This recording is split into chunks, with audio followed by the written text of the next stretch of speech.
Hello fellow travelers.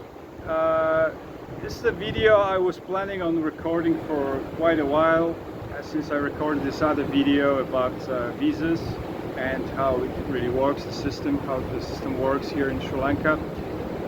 The video I recorded exactly a year ago. Actually, I was quite excited to announce that there's a free visa travel. This system has not been implemented. You know, the new government is working on probably some nice solutions for the travelers, but right now the situation is that we are back to the old system, which is not that bad. I'm going to talk about this tourist visa system that Sri Lanka currently has, and what it means for us travelers. So currently, if you want to enter Sri Lanka, you have to have a tourist visa, and the best way to actually prepare for a travel to Sri Lanka is to obtain something that is called electronic travel authorization, which is in short is called ETA. To get ETA, you go on the website. I'm going to link the website in the description of this video, and I'm going to talk about two websites actually at the end of this video too. You're getting an ETA preferably about 2 weeks before you travel. It takes a couple of days to process it. For most of the of you out there, the cost would be $50, and that would be for the 30-day tourist visa to Sri Lanka. You can also get a tourist visa on arrival, which means that basically you land at the airport and you get a visa. The cost will be slightly higher. It's going to be $60, and I just want to say that, you know, especially for you guys who land late, which often is the case, might actually be much better to get the visa beforehand, meaning this ETA, obtain the ETA beforehand. But if you land without a visa, you can always get this visa. This is a new thing. I think it was implemented sometime around 2022. As I mentioned, Sri Lanka has currently the system that has been there for years. And what it means is that for those of you out there who would like to stay in Sri Lanka longer on a tourist visa, you can extend it. And before coming to Sri Lanka in 2022, I actually did my research, quite a thorough research, and I found that Sri Lanka actually offers the longest stay out of all the countries in South and Southeast Asia. I was obviously interested in surfing destinations, and there was no competition about it. I planned to live for a longer time in Morocco because of the surfing and good surf there.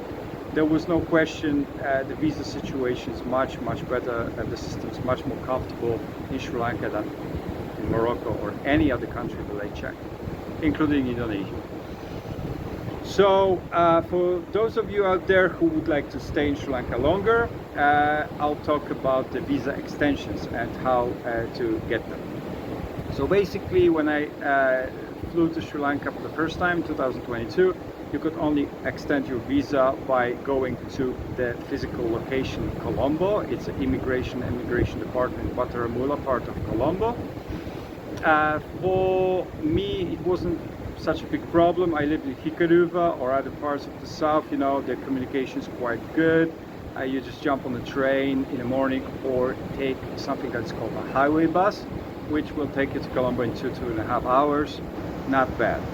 If you're in the east, or if you're traveling to some distant part of Sri Lanka, it might not be that easy. So the government actually met the needs of those travelers in 2022, and they enabled extensions to be made online. And most of us long-term travelers in Sri Lanka do it online. I've done it in person in the immigration office many times.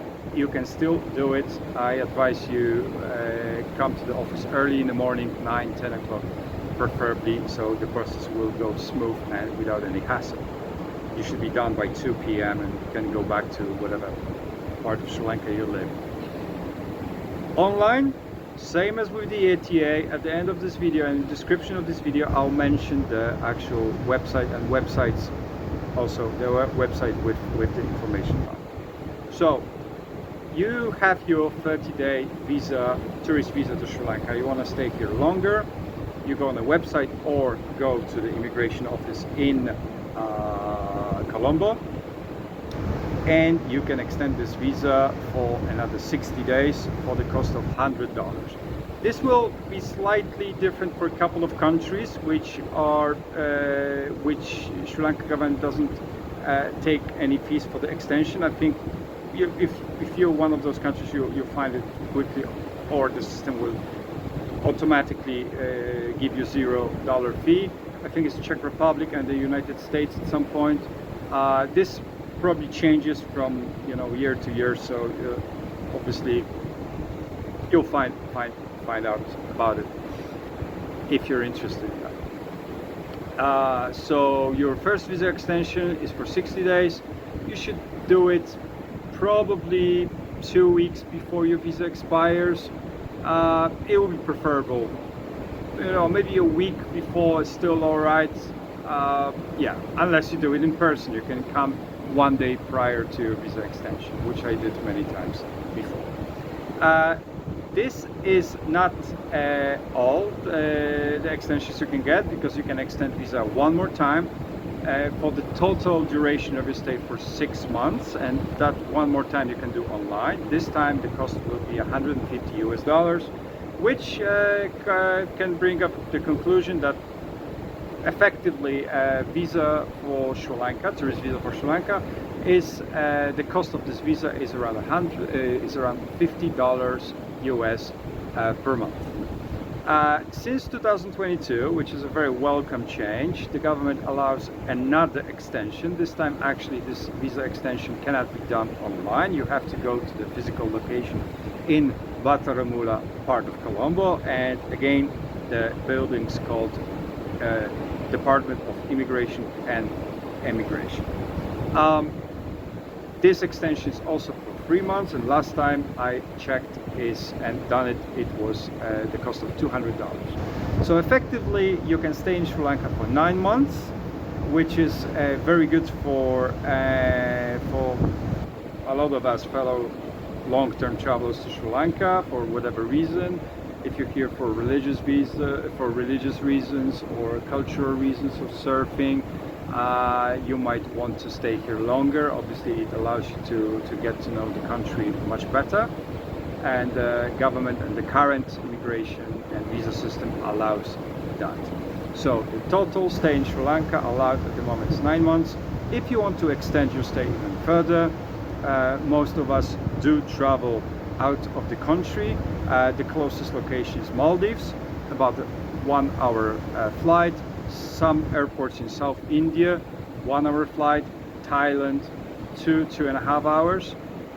You will have to stay there for a night or two, come back, and this whole system allows you to start all over.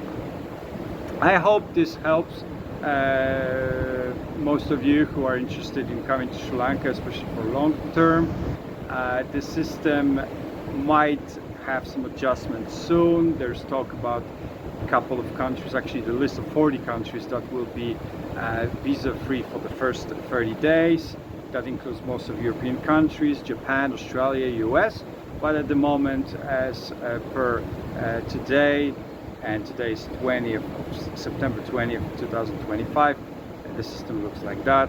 I hope this helped you. Thank you for watching the video, and I wish you all a good day. And yeah, the view. Forgot about that.